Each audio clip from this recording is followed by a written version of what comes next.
Hello, bachcho. Let's read the question. The question is saying, while listening to the heart sound, you can best hear the sound at the A में है base of the heart, B में है apex of the heart, C में है aortic area, and D में है second intercostal space to the right of the sternum. तो आइए देखते हैं हम इसका की concept.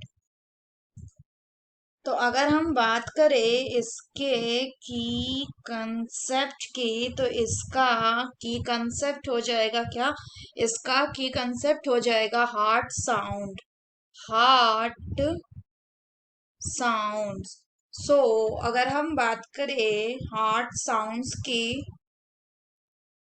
So these are the sound which are produced. क्यों प्रोड्यूस होते हैं? Which are produced due to the beating of heart, due to the beating of heart, and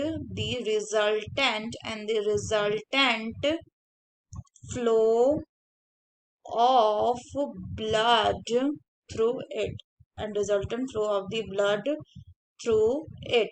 तो अगर हम बात करें एक नॉर्मल हेल्दी एडल्ट की, नॉर्मल हेल्दी पर्सन की, तो इसमें जो हार्ट साउंड होता है ये दो होता है। क्या क्या? एक को कहते हैं लब एंड दूसरे को कहते हैं हम डब।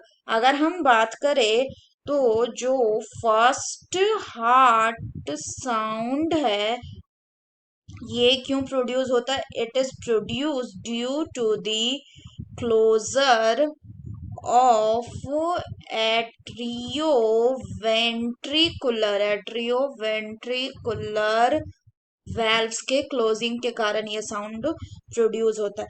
वहीं अगर हम बात करें सेकेंड हार्ट साउंड की, तो ये प्रोड्यूस होता है due to the closing of semilunar, due to the closure of the semilunar valves। इन नॉर्मल साउंड्स के अलावा there are variety of other sound जो प्रेजेंट होते हैं, जिनको हम कहते हैं हार्ट मर्मर्स, जो जनरली क्यों जनरेट होते हैं? Which are generally generated by the turbulent flow of the blood. So अगर हम बात करें कि जब हम हार्ट साउंड को सुनेंगे तो बेस्ट हार्ट साउंड हम कहाँ सुन पाएंगे? So the correct option will be option D, that is second intercostal space to the right of the sternum. So that's all for the question, bachcho. Hope you understood it well. Best of luck.